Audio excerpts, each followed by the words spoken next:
Hello student, ધોરણ 11 biology સબ્જેક્ટમાં આપણે chapter number 9 continue કરીએ. આપણે લિપિડ વિશે જોયું હતું, બરાબર? કે લિપિડ બે પ્રકારના જોયા હતા, ફેટી એસિડ અને ગ્લિસરોલ. આ ઉપરાંત ફોસ્ફોલિપિડ કે જે કોષરસ પટલમાં જોવા મળે તેના વિશે જોયું હતું. આ ઉપરાંત ચેતાપેશીમાં પણ આના કરતાં વધારે જટિલ રચના ધરાવતા લિપિડ જોવા મળે છે.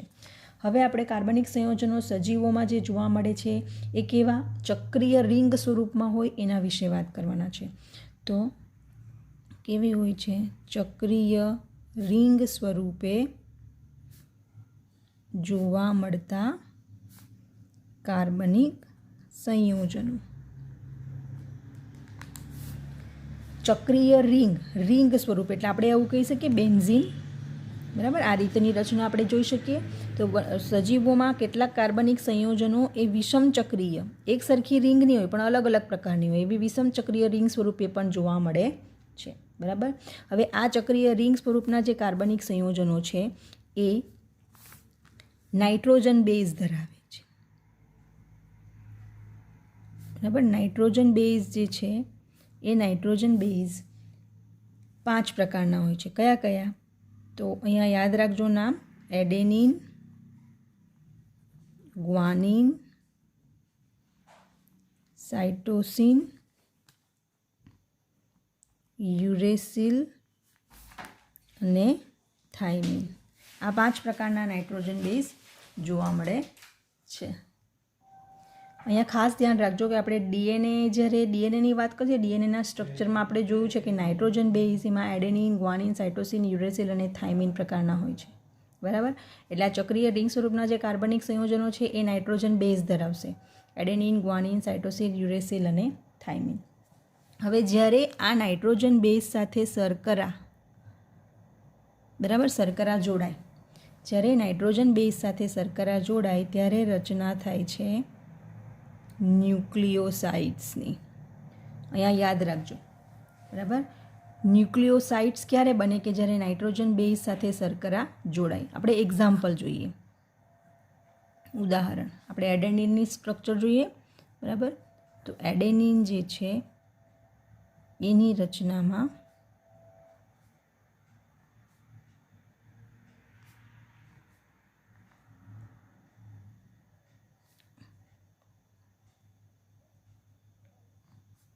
તમને મેં કીધું હતું વિષમ ચક્રીય રિંગ, તો અહીંયા તમે જોઈ શકો વિષમ ચક્રીય જ છે, બરાબર?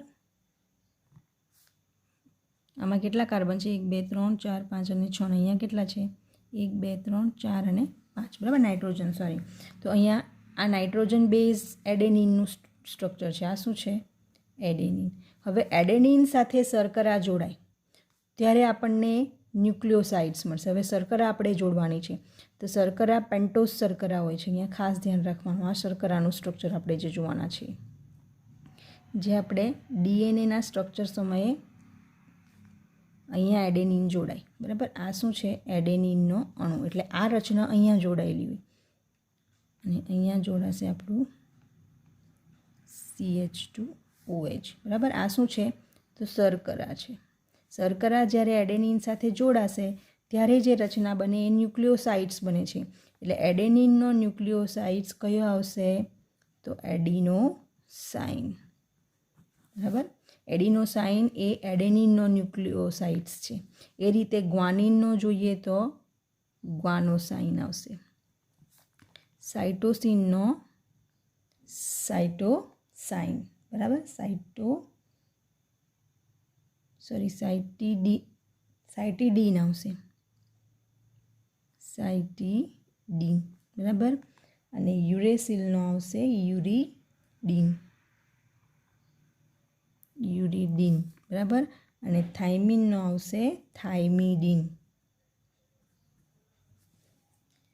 નાઇટ્રોજન બેઝની સાથે જ્યારે શર્કરા જોડાય ત્યારે ન્યુક્લિયોસાઇડ્સની રચના કરે અને જુદા જુદા નાઇટ્રોજન બેઝ એડેનિનનો એડિનોસાઇન, ગ્વાનિનનો ગ્વાનોસાઇન, સાઇટોસિનનો સાઇટીડીન, યુરેસિલનો યુરિડીન અને થાઇમિનનો થાઇમિડીન એ ન્યુક્લિયોસાઇડ્સ છે.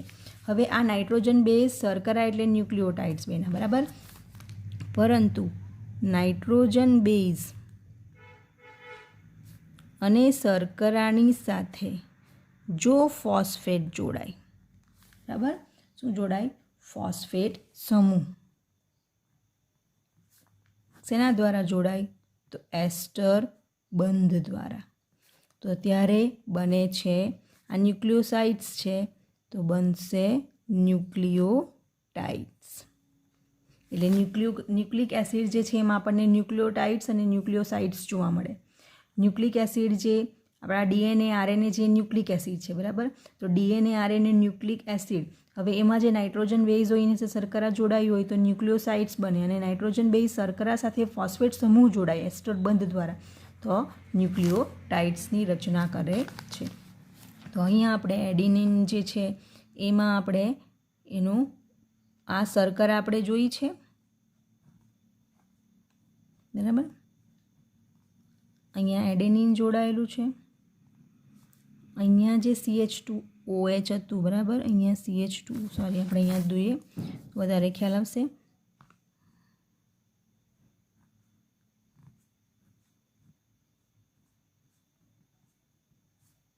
અહીંયા છે એડેનિન, બરાબર.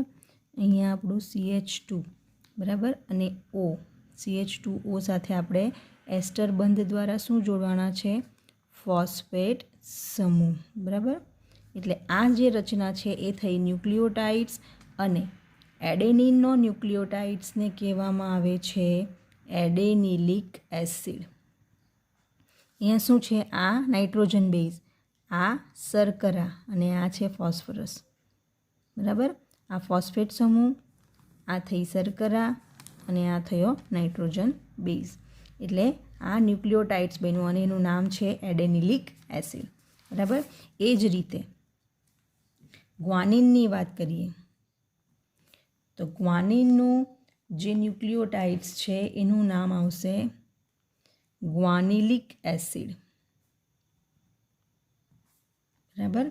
પછી યુરેસિલ, તો યુરેસિલનું નામ આવશે યુરિડિલિક એસિડ. સાઇટોસિન, તો સાઇટોસિન જે છે એનું નામ આવશે સાઇટિડિલિક એસિડ. અને થાઇમિન, તો થાઇમિનનું નામ આવશે થાઇમેડિલિક એસિડ. આ શું છે? ન્યુક્લિયોટાઇડ્સ છે, બરાબર. એટલે આ તમારે ન્યુક્લિક એસિડ, બરાબર, ન્યુક્લિયોસાઇડ્સ અને ન્યુક્લિયોટાઇડ્સ સમજાવો એવું ક્વેશ્ચન પૂછાય તો તમારે લખવું આનું પહેલેથી જ કે નાઇટ્રોજન બેઝ ચક્રીય રિંગ સ્વરૂપે મળતા કાર્બનિક સંયોજનો નાઇટ્રોજન બેઝ ધરાવે છે. જો એ નાઇટ્રોજન બેઝ સાથે શર્કરા જોડાય તો ન્યુક્લિયોસાઇડ્સની રચના થશે. એનું ઉદાહરણ સમજાવવાનું, બરાબર. અને જ્યારે આ નાઇટ્રોજન બેઝ અને શર્કરા સાથે ફોસ્ફેટ સમૂહ એસ્ટર બંધ દ્વારા જોડાય ત્યારે ન્યુક્લિયોટાઇડ્સની રચના થાય છે. અને દરેક જે નાઇટ્રોજન બેઝ છે એના ન્યુક્લિયોસાઇડ્સ અને ન્યુક્લિયોટાઇડ્સના નામ તમારે યાદ રાખવાના રહેશે. હવે આગળ વાત કરી ગઈ તેમ ડીએનએ અને આરએનએ જે છે એ શું છે? ન્યુક્લિક એસિડ છે. ડીએનએ અને આરએનએ, બરાબર. એ શું છે? તો આપણને ખબર છે કે આનુવંશિક દ્રવ્ય છે. સજીવોમાં જોવા મળતું આનુવંશિક દ્રવ્ય શું છે? Nucleic acid. અને આ ન્યુક્લિક એસિડ ફક્ત ન્યુક્લિયોટાઇડ્સ ધરાવે છે. શું ધરાવે? ન્યુક્લિયોટાઇડ્સ બનાવે છે, બરાબર. એટલે ડીએનએ અને આરએનએ આનુવંશિક દ્રવ્ય તરીકે સજીવોમાં જોવા મળે, ન્યુક્લિક એસિડ છે. સજીવોમાં આનુવંશિક દ્રવ્ય કયું હોય? Nucleic acid. અને આ ન્યુક્લિક એસિડ ફક્ત ન્યુક્લિયોટાઇડ્સ એટલે ફક્ત ન્યુક્લિયોટાઇડ્સ ધરાવે છે, ડીએનએ અને આરએનએ. હવે જે આપણે જોવાના છે એ ટૉપિક જે છે આપણા કે આ જૈવ અણુઓ જે છે, બરાબર, એ જૈવ અણુઓના ચયાપચયકો તરીકે ઓળખવામાં આવે. તો એ ચયાપચયકોમાં પ્રાથમિક અને દ્વિતીય ચયાપચયકો કયા છે એના વિશે આપણે જોઈએ. આપણે જોવાના છે પ્રાથમિક અને દ્વિતીયક ચયાપચયકો વિશે. તો એ પહેલાં ચયાપચયકો એટલે શું તે આપણે જોવું પડે. તો આપણે જે આ કાર્બનિક સંયોજનો જોયા, નાના મોટા ઘણા બધા સજીવોમાં જે જોવા મળતા કાર્બનિક સંયોજનો છે એને જો અલગ કરીએ તો કેમિસ્ટ્રીના પોઈન્ટ ઓફ વ્યૂ જોઈએ તો રસાયણો દ્વારા રાસાયણિક અલગીકરણ જો કરીએ તો એના દ્વારા આપણે એની રચના જાણી શકીએ, અને રચના જાણી શકીએ તો આપણે એવું જ રસાયણ બનાવી પણ શકીએ, એટલે એનું સંશ્લેષણ પણ કરી શકીએ છીએ. આવા ઘણા બધા હજારો કાર્બનિક રસાયણો સજીવોમાં જોવા મળે છે, જેમ કે એમિનો એસિડ, શર્કરા જોઈએ આપણે, બરાબર. બીજું શું જોયું તો ગ્લિસરોલ, ફેટી એસિડ એટલે લિપિડ જોયા, ન્યુક્લિક એસિડ જોયા, બરાબર. એવા ઘણા બધા કાર્બનિક રસાયણો આપણે જાણીએ છીએ. હવે આ જ જે હજારો કાર્બનિક રસાયણો જે છે એ જૈવ અણુઓ એને જ ચયાપચયકો તરીકે ઓળખવામાં આવે છે, બરાબર. એટલે જૈવ અણુઓ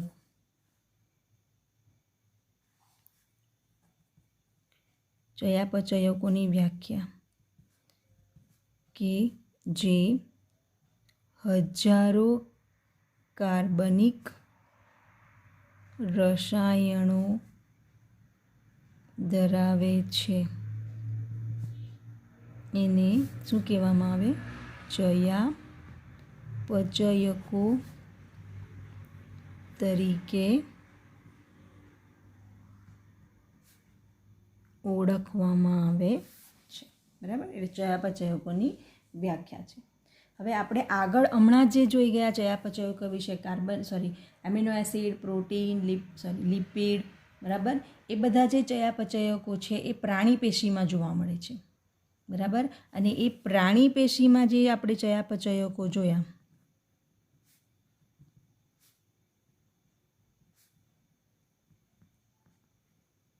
એને કહેવામાં આવે છે પ્રાથમિક ચયાપચયકો.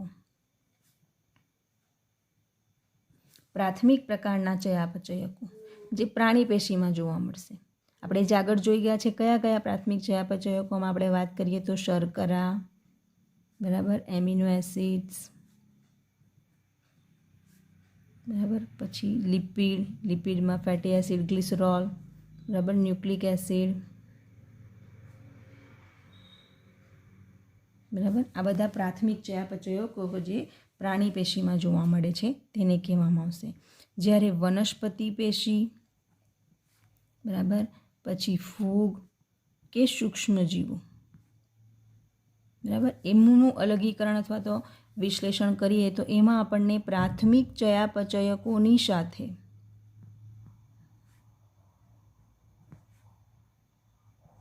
બીજા ઘણા બધા સંયોજનો જોવા મળશે, ઘણા બધા રાસાયણિક સંયોજનો અથવા તો રસાયણો જોવા મળશે. અને આ જે બીજા ઘણા બધા રસાયણો છે એને જ કહેવામાં આવે છે દ્વિતીયક ચયાપચયકો, બરાબર. અહીંયા ધ્યાન રાખવાનું કે વનસ્પતિ, ફૂગ અને સૂક્ષ્મજીવોનું જો સંશ્લેષણ કરીએ, વિઘટન કરીએ, એમને છૂટા પાડીએ તો એમાં આપણને આ પ્રાથમિક ચયાપચયકો તો જોવા મળશે જ, પણ આ સિવાયના બીજા રસાયણો પણ જોવા મળે જે દ્વિતીયક ચયાપચયકો તરીકે ઓળખાય. અને એ દ્વિતીયક ચયાપચયકો તરીકે આપણે આલ્કલોઇડ્સ,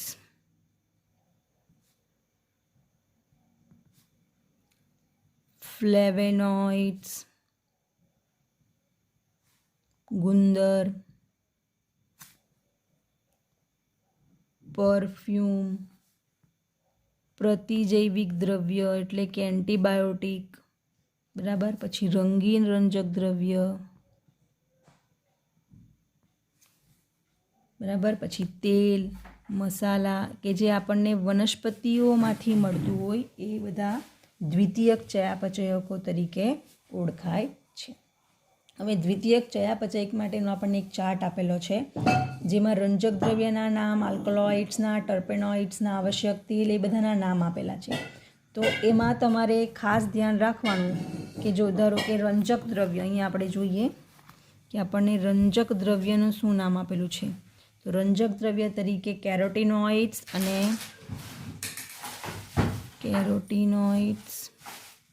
અને બીજું રંજક દ્રવ્ય જે છે એ એન્થોસાયનિન કે જે રંગીન પ્રકારનું હશે તે છે, બરાબર. બીજું છે આલ્કલોઇડ્સ.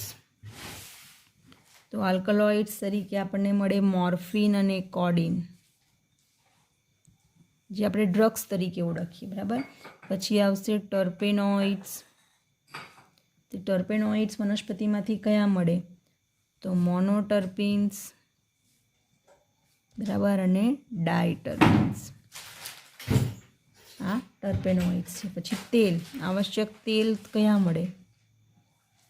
તો આવશ્યક તેલમાં આવશે લેમન ગ્રાસ તેલ. ટોક્ઝિન કયા મળે? તો ટોક્ઝિન તરીકે એબ્રિન મળે, અને રિસિન અને એબ્રિન. લેક્ટિન મળે આપણને વનસ્પતિઓમાંથી, અને લેક્ટિનમાં આવશે કોન્કેનેવેલિન એ. બરાબર. ડ્રગ્સ તરીકે વનસ્પતિમાંથી આપણને મળશે વિનબ્લાસ્ટિન અને કુર્કુમિન.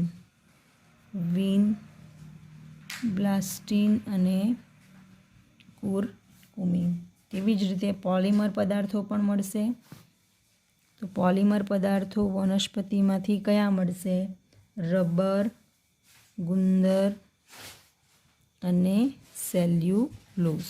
બરાબર. આ નામ તમારે યાદ રાખવાના, કારણ કે અહીંયા પૂછે આવશ્યક તેલ દ્વિતીયક ચયાપચયક તરીકે કયું આવશ્યક તેલ જોવા મળે? તો લેમન ગ્રાસ તેલ. કોન્કેનેવેલિન એ શું છે? તો લેક્ટિન છે, જે દ્વિતીયક ચયાપચયક તરીકે ઓળખાય છે.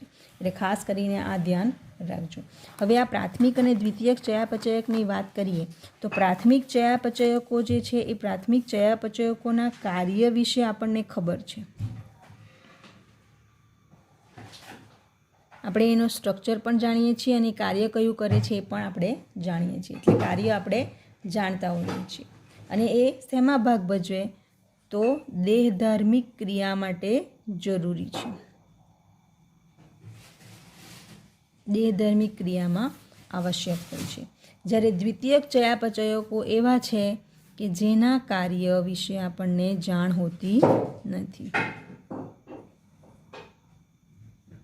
આપણે એ કાર્ય વિશે જાણતા નથી. બરાબર. એ દ્વિતીયક ચયાપચયકો છે. તેમાંના કેટલાક ચયાપચયકો એવા છે જેમ કે ગુંદર છે, મસાલા છે, બરાબર, રબર છે,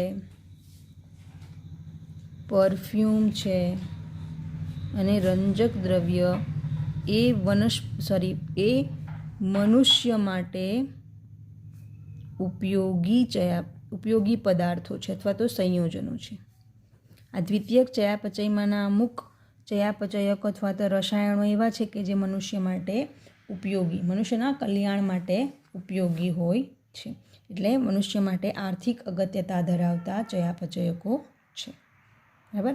હવે આપણે જે જૈવ અણુઓની વાત કરી છે એમાં આપણે હવે જોવાના છે એ જૈવ અણુઓ જે છે એ કેટલા પ્રકારના છે. બરાબર.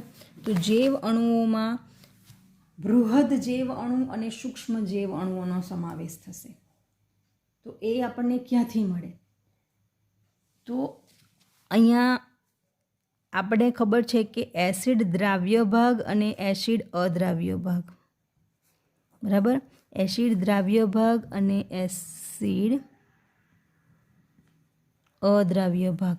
આપણે જ્યારે વિશ્લેષણ કરીએ જીવંત સજીવોનું, પેશીનું, ત્યારે આપણને આ પ્રકારના બે ભાગ જોવા મળે, જેમાં આપણે ટ્રાયક્લોરોએસિટિક એસિડ નાખેલું, બરાબર, અને એને મિક્સરમાં મિક્સ કરેલું, ત્યારબાદ એને ગરણીમાં ગાળી લીધેલું કે જેના ઉપર કોટનનું કપડું અથવા તો કોટન રૂ મૂકેલો હોય.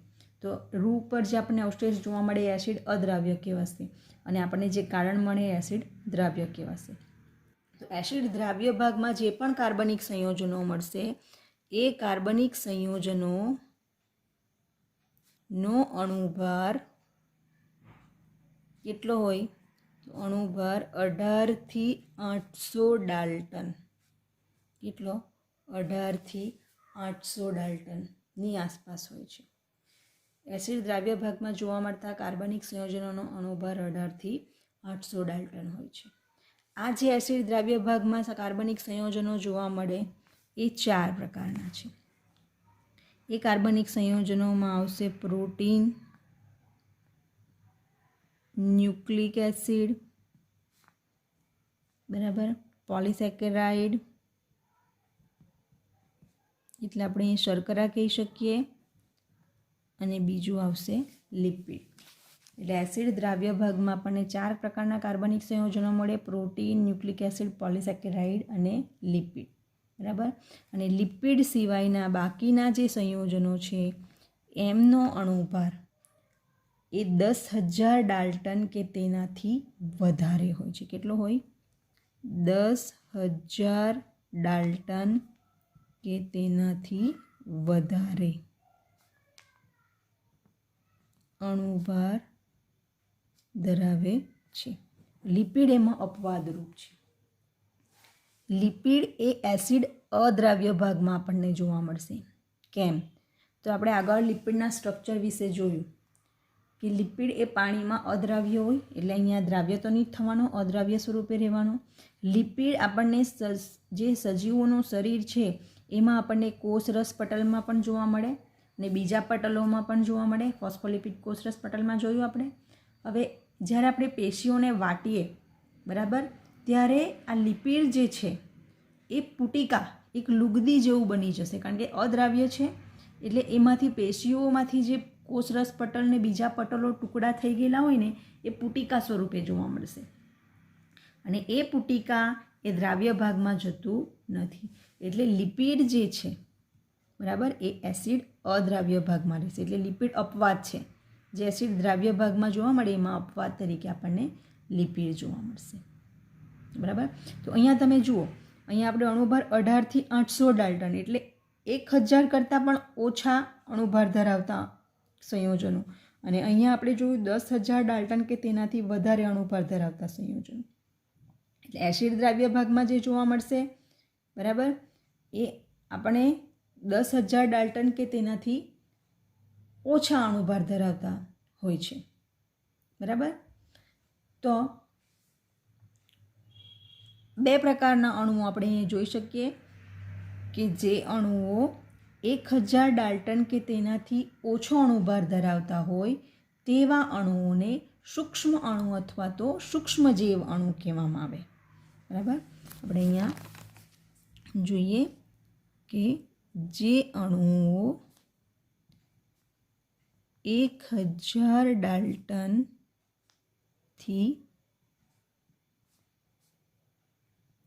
ઓછો અણુભાર ધરાવે તેને સૂક્ષ્મ અણુ અથવા સૂક્ષ્મ જીવ અણુ કહેવામાં આવે છે.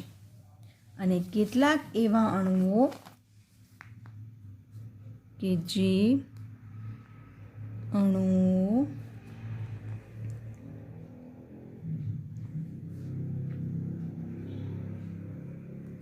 1000 ડાલ્ટનથી વધુ અણુભાર ધરાવે તેને બૃહદ અણુ અથવા તો બૃહદ જીવ અણુ કહેવામાં આવે છે. અહીંયા તમે જોયું એસિડ દ્રાવ્ય ભાગમાં 18થી 800 ડાલ્ટન જેટલો અણુભાર ધરાવે, અને એસિડ અદ્રાવ્ય ભાગ જે છે એ એસિડ અદ્રાવ્ય ભાગમાં 1000 ડાલ્ટનથી વધુ અણુભાર ધરાવતા સંયોજનો જોવા મળશે. એટલે આ બૃહદ જીવ અણુ શેમાં જોવા મળશે? એસિડ અદ્રાવ્ય ભાગમાં. જ્યારે એસિડ દ્રાવ્ય ભાગ એ કેવા કહેવાશે? સૂક્ષ્મ જીવ અણુ તરીકે ઓળખાય છે. બરાબર. હવે લિપિડ અપવાદરૂપ એ તમને મેં કીધું, બરાબર, કે લિપિડ અપવાદ છે. શા માટે તે સમજાવી દીધું છે. આ તો લિપિડનો અણુભાર જે છે 800 ડાલ્ટન કરતાં પણ ઓછો હોય છે, છતાં પણ એનો સમાવેશ અદ્રાવ્ય ભાગમાં થાય. કેમ થાય?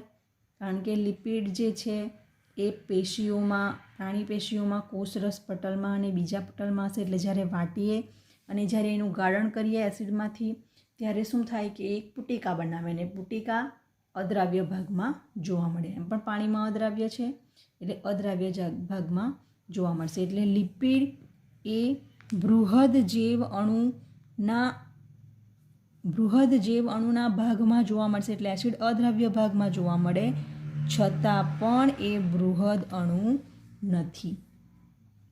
એટલે કેમ નથી, તો એનો અણુભાર એક તો બતાવવાનો આપણે કે 800 ડાલ્ટનથી ઓછો અણુભાર ધરાવે. અહીંયા 2 માર્કમાં ક્વેશ્ચન પૂછાય કે લિપિડ એ બૃહદ જૈવ અણુ નથી. કેમ? કારણ સમજાવું. તો અહીંયા સમજાવવું પડે કે લિપિડ જે છે એનો અણુભાર 800 ડાલ્ટન કરતાં પણ ઓછો છે અને આ લિપિડ એ સજીવોમાં કોષરસ પટલ અને બીજા પટલમાં જોવા મળે છે. એટલે જ્યારે આપણે પેશીને વાટીએ અને વિઘટન કરીએ ત્યારે કોષરસ પટલ અને બીજા પટલોના ટુકડા થઈ જાય અને એ ટુકડાઓ પુટિકા સ્વરૂપ બનાવે કે જે પાણીમાં અદ્રાવ્ય હોય છે.